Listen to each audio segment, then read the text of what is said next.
We are currently living through the universe's final, violent spasm. Forget the big crunch. Forget graceful, cooling entropy. The end of everything won't be a sigh. It will be a tear, a catastrophic, silent, ripping sound echoing across the void. The cosmos is not gently expanding. It is being stretched on a rack by a force we cannot touch, cannot see, and fundamentally cannot stop. Scientists gave this terrifying inevitability a name that sounds almost polite: dark energy. That term is a failure of imagination. It should have been named the destroyer. It should have been named the lesson. It is the ultimate cold physics of absolute surrender. They tell you physics seeks elegance and unification. I tell you the universe is a place of savage brutality, and dark energy is proof that malice, or perhaps perfect, cold indifference, is woven into the very fabric of reality. Here is the reality. Everything you see, everything you can measure, every star, every planet, every living cell, constitutes less than 5% of the actual contents of the universe. The vast, overwhelming majority of existence, 95%, is composed of invisible dread, dark matter, and worse, dark energy. This is the ultimate existential insult. Our reality is a thin, fragile skin stretched over an oceanic abyss of the unknown, and that abyss is winning. The greatest deception we ever taught ourselves was the idea of stability. We believed in gravity. Gravity gathers. Gravity pulls things together. Gravity built us. It forged the hydrogen into stars, clustered the stars into galaxies, and glued the galaxies into sprawling superclusters. It was the master architect, but gravity, the titan, is nothing more than a regional manager. Dark energy is the CEO of cosmic pain, and it is actively firing gravity. You see, since the moment of the Big Bang, things have been moving apart. That was expected. But roughly 7 billion years ago, something terrifying happened. The expansion began to accelerate. Think about that for a second. The brakes failed. No, worse. The accelerator was jammed to the floor by an unseen foot. This acceleration means distant galaxies aren't just drifting away from us. Their speed is increasing every moment, tearing space itself apart at the seams. We are watching the visible universe retreat, not at a jog, but at a permanent, frantic sprint. This is the stoic lesson of the cosmos, brutally delivered. Your control is an illusion. Your home galaxy, the Milky Way, is locked in a gravitational dance with Andromeda, destined for collision in a few billion years, forming the new Milkomeda. That is the final act of gravitational cohesion. After that, silence reigns supreme. The void wins. Every other galaxy is already accelerating away from us so fast that they will eventually exceed the speed of light relative to the local expansion of space. Not just visually dimmer, they will become fundamentally inaccessible, locked away behind a cosmic horizon.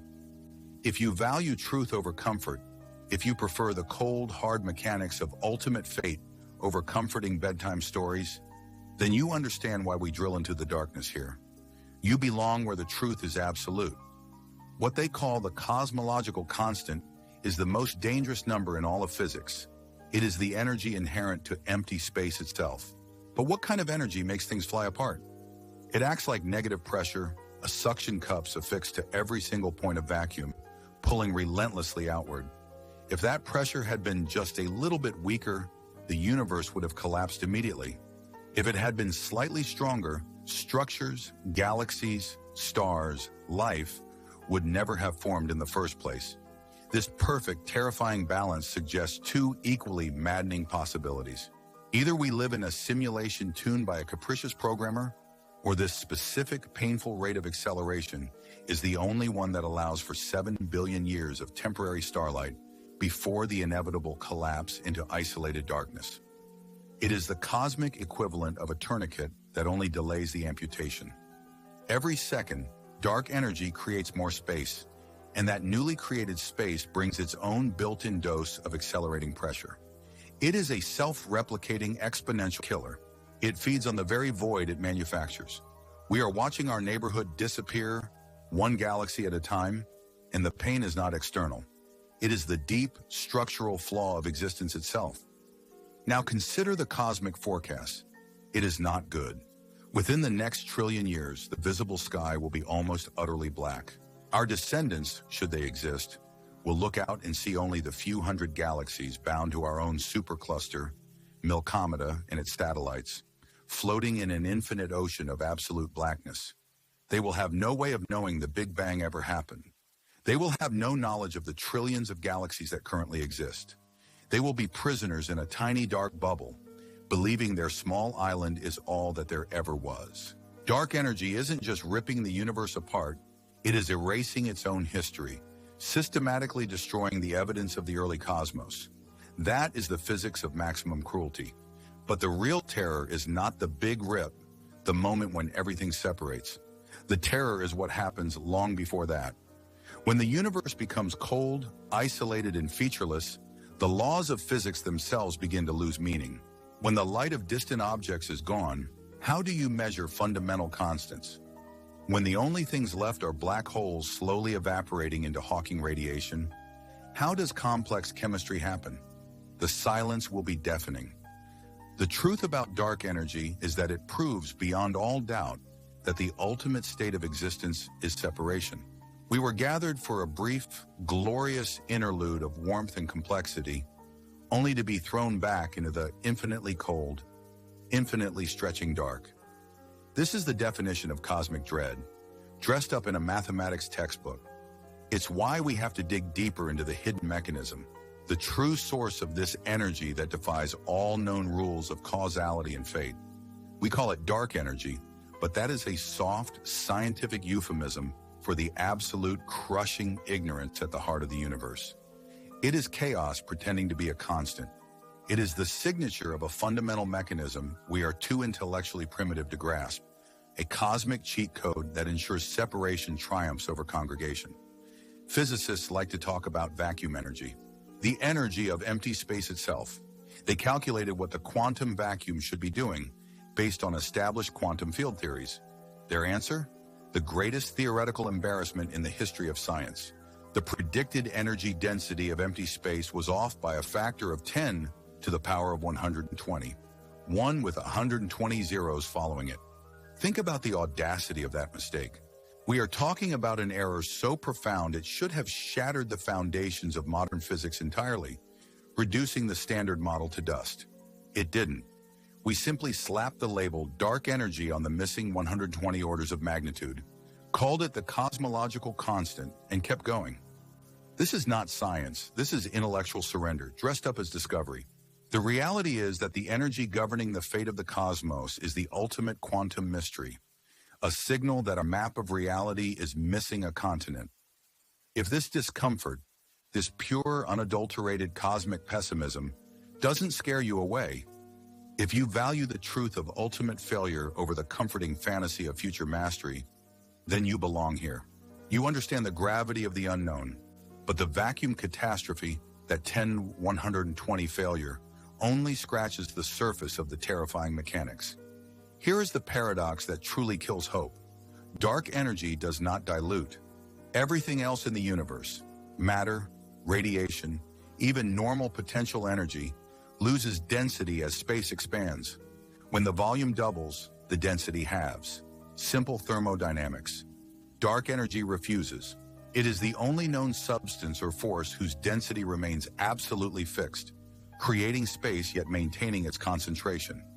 It is a self-replicating energy field fueled by nothing, a cosmic perpetuity machine that guarantees exponential growth. It is why the expansion is accelerating. The more space dark energy creates, the more dark energy there is, which creates more space.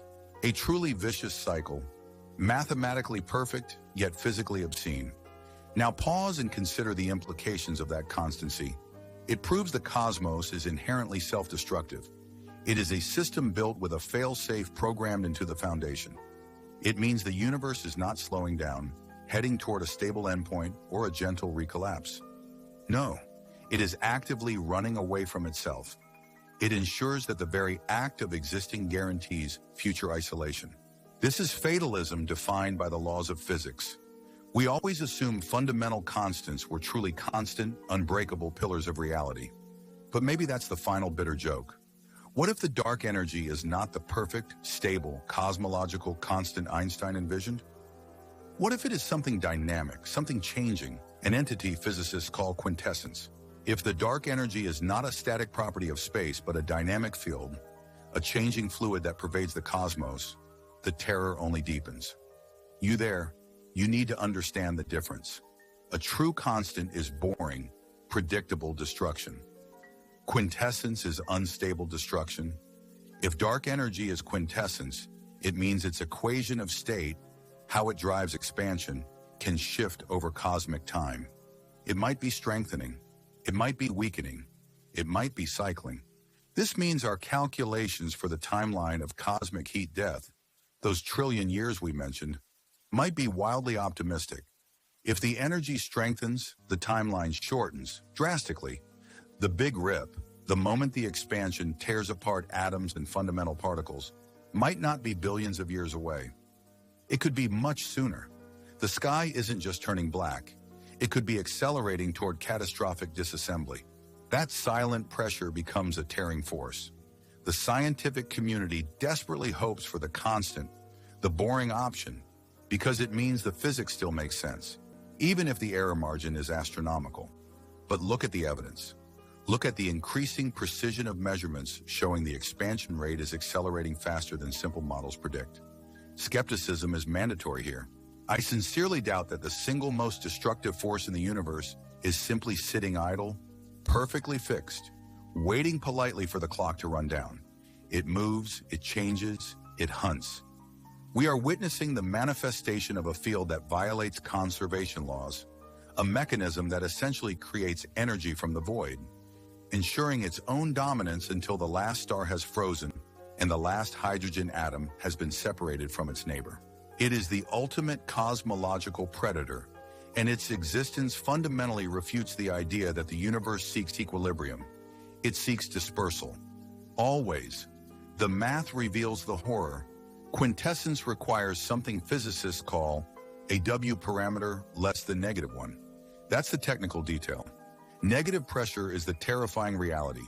It's anti-gravity, sure, but understand what negative pressure means in this context. It means that as the volume of space increases, the dark energy density doesn't dilute.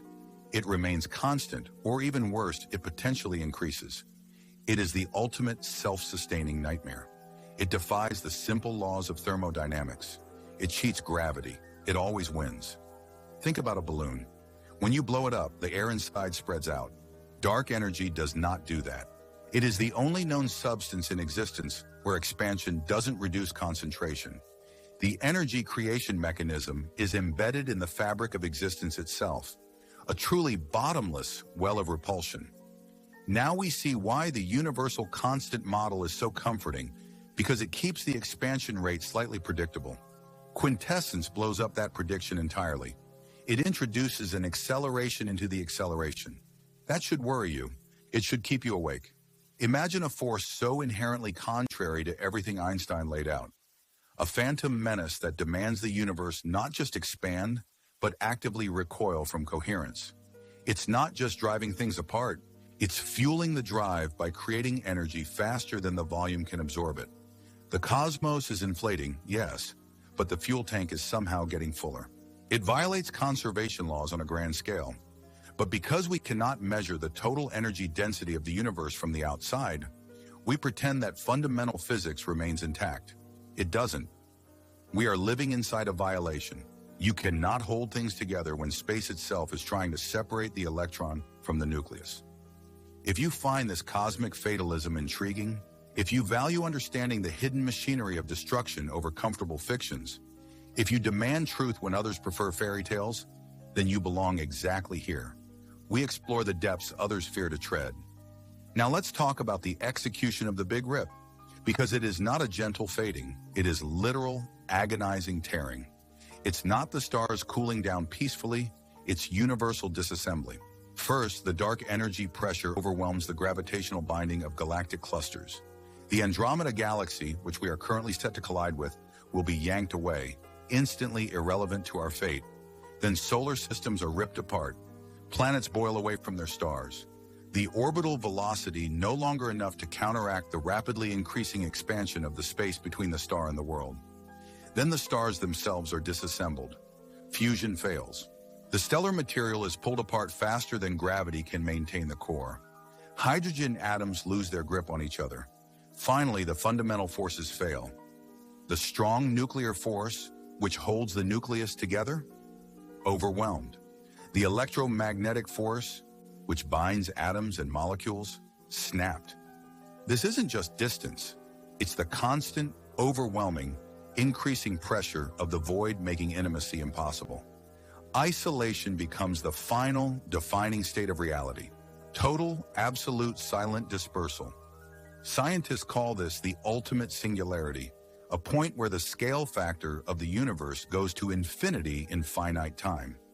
A singularity, but instead of crushing everything inward like a black hole, it rips everything outward. The Big Rip is a black hole in reverse. Think about that paradox. We worry about localized destruction. We should be terrified of universal separation. Look up tonight.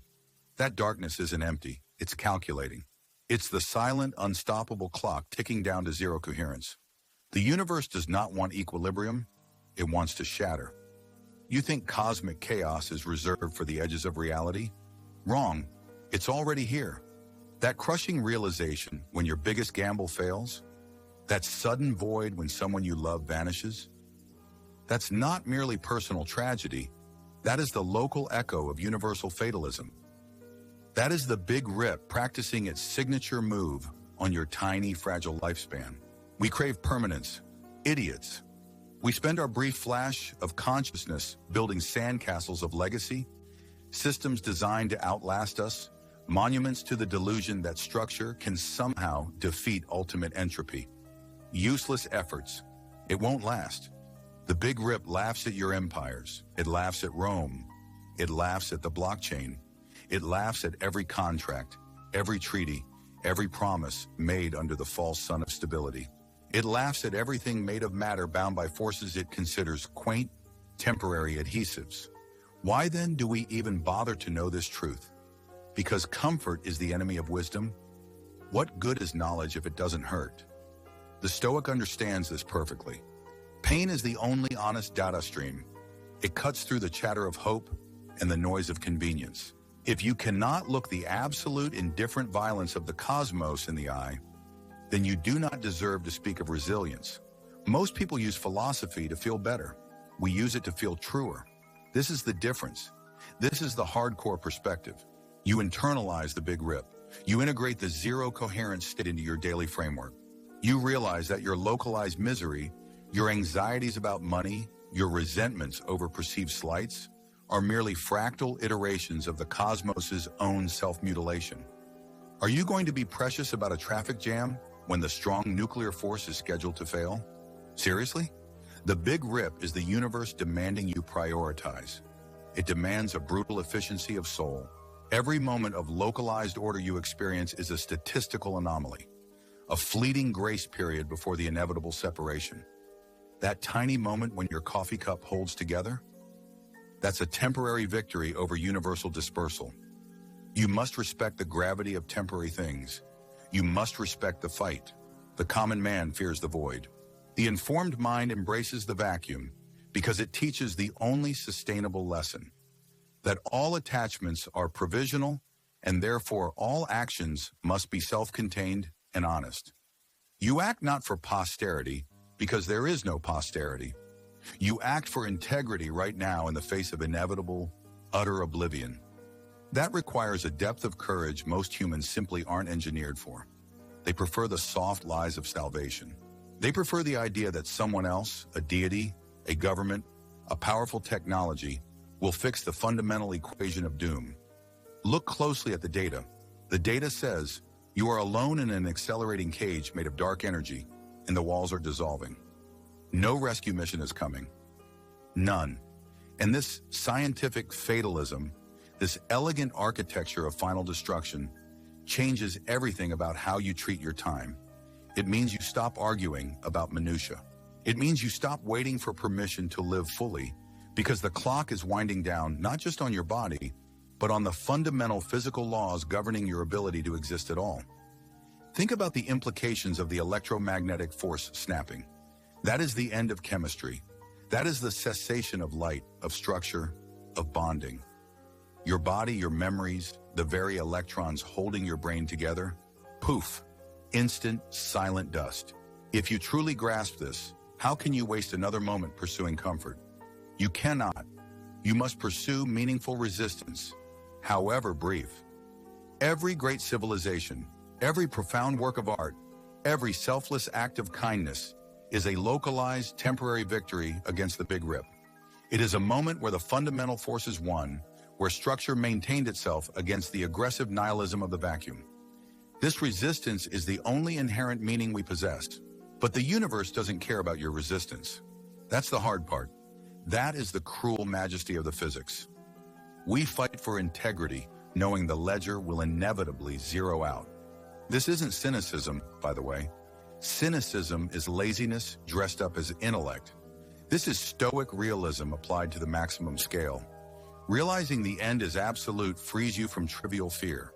You learn to fear only wasted time, only compromised values. Anything else is just noise filtering through the accelerating void. Now let's consider the time frame. Scientists usually try to put big numbers on this, billions of years away, so everyone can relax and go back to worrying about the quarterly earnings report. Don't fall for that psychological shielding. The scale is irrelevant. Whether it happens tomorrow or in a trillion years, the mechanism is set. The death sentence is signed. The complex, accelerating nature of dark energy means that the tearing process speeds up exponentially as the end approaches. The final phases, the ripping of atoms, the failure of the nuclear bonds, that will happen in the absolute final moments, maybe minutes, maybe seconds. It will go from stability to total incoherence faster than you can blink. You won't have time to process it. You won't have time to panic. It will be the ultimate erasure, instantaneous and definitive. The lesson of the Big Rip is not about the date. It's about the inevitability. It's the ultimate validation that nothing you currently rely on is guaranteed. And if you truly understand that, you stop expecting guarantees from life itself. You become dangerous. You become free. What are we actually talking about when we talk about guarantees? Not retirement funds, not treaties. We are talking about the structural integrity of the morning. You wake up, gravity works. Your chair holds your weight, the sun rises. Basic physics holds the promise. That is the true guarantee we rely on.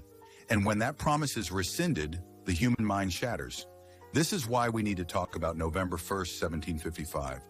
Think about Lisbon, All Saints' Day, a beautiful morning, gold leaf shining in 1,000 churches. This was the absolute peak of European stability, of philosophical certainty, the confident age of reason. They were celebrating the immutable order of things. Then the earth itself ripped. It wasn't a warning shot fired across the bow of the ship. It was an instant, total physical betrayal. 3 major shocks, maybe 6 minutes of pure, unadulterated annihilation. The ground didn't just shake, it literally liquefied. Churches collapsed onto the worshippers, trapping them in the rubble, only for the subsequent tsunami to sweep through and finish the job. The guarantee that the ground beneath your feet is solid, that gravity is your friend, that even God ensures a basic level of order, was instantly, irrevocably revoked. The philosophical foundations of the Western world crumbled faster than the stone buildings. People lost their minds trying to reconcile that sudden, brutal chaos with their cherished notion of a rational, benevolent universe. It can't be done. The Lisbon earthquake, much like the impending Big Rip, proved that the universe is not obligated to be nice. It is not obligated to be rational. It is not even obligated to maintain its own structure for your convenience. If you are still watching this, if this truth, this harsh reality about the fundamental indifference of existence, doesn't make you want to look away, then perhaps you belong in the small club of people willing to face down the vacuum. That takes a specific kind of internal calibration. It takes guts. The moment you accept this reality, that instant annihilation is always lurking, that the foundation is truly temporary, your priorities fundamentally change. You stop worrying about minor social friction. You stop agonizing over the opinion of people who will be dust in a geological blink. That's the freedom physics offers you. The only thing that truly matters is the integrity of the resistance you put up right now, the integrity of your own structure. Every choice becomes critical. Every breath becomes precious. Stop confusing temporary comfort with fundamental security. Security is an illusion. Comfort is a drug. The Big Rip doesn't care about your portfolio. It doesn't care about your political affiliation. It cares about the nuclear strong force. And when that fails, everything goes. The question becomes, knowing the inevitability of the total void, what are you doing with the physics you have been temporarily lent? How are you deploying your short span of high organization? Because the universe is constantly trying to return you to entropy. It is the path of least resistance. It is the easiest thing in the world to be unorganized, to be chaotic, to be meaningless. Most people choose this route. They choose the slow motion surrender. They drift. They coast. They let the noise and the cultural clutter define their purpose. They are already dissolving, even before the dark energy truly kicks in. Their lives are preemptively ripped. You see it everywhere. Lack of focus, total surrender to distraction, a continuous low-grade psychological incoherence. They have lost the battle against the vacuum right now, today, in their own minds. That surrender is the true tragedy. It is the waste of a perfectly organized local system, a beautiful, self-aware pocket of high complexity, thrown away for the easy comfort of passive acceptance. But the physics demand more. They demand the fight. They demand structure. The universe rewards complexity with fleeting beauty. You must earn your existence by resisting the drift. You must earn your silence. This is the only way to beat the inevitable. By existing so fully, so intensely, that your collapse is a cosmic event, not a whisper. The only currency the universe accepts is structural integrity purchased through stress. The price of high organization is suffering. You must stop running from the necessary friction. Friction is data. It tells you exactly where you are weak, where the dark energy has already begun its work on your soul. That localized internal dissolution, that slow, sickening moral atrophy, is a precursor to the Big Rip itself. It's a preview. You see the entropy winning in the small decisions before it wins in the ultimate physics. You think self-improvement is about finding joy? A sickening lie. It is about locating the weak points and welding them shut with pure, agonizing effort. Pain is not a sign of failure. Pain is the signal you are still fighting. You should look for it. You should demand it. If your life is too easy, you are already spiritually dead, a relic preserved in amber awaiting its geological demolition. You have accepted the coast, and the coast always leads to the wreck. We confuse comfort with safety. They are opposites. Safety is built only when the structure has been tested against the breaking point, repaired, and tested again. It must fail publicly, painfully, so you learn the tolerance limits. That is how you become durable. That is how you defy the ultimate fracture. The universe is constantly asking, are you strong enough yet? Most people whisper back, no, and settle for the soft decay. This channel is not for them. If you are still here, listening to the mathematics of inevitable ruin, you understand the necessity of this burden. If you value truth over comfort, you belong here, among the few who see the physics for what they are. Now understand the final imperative. The existential act of being human is not to find a purpose handed down from some benevolent source. The purpose is the furious, temporary defiance of the physical script. We were never meant to survive the heat death or the Big Rip, but we were absolutely engineered to rage against the dying of the light. Look at the structures you build, the focus you maintain, the discipline you enforce when the brain screams for distraction. That effort, that fierce, localized resistance against the universal tendency toward chaos, is the only prayer the cosmos acknowledges. What does it matter that the end is fixed? It means the quality of the journey, the depth of the resistance, is the only measure of worth. We are defined by the quality of our wounds. We are defined by how hard we made the universe work to dissolve us. This is the Stoic hardcore truth. Embrace the struggle. Demand the pain. It is the only way to know you are truly alive. The verdict. What is the true state of human existence? It is the temporary, glorious refusal to be dust. It is the fury of the system that screams for meaning, even when the script has already been written for oblivion.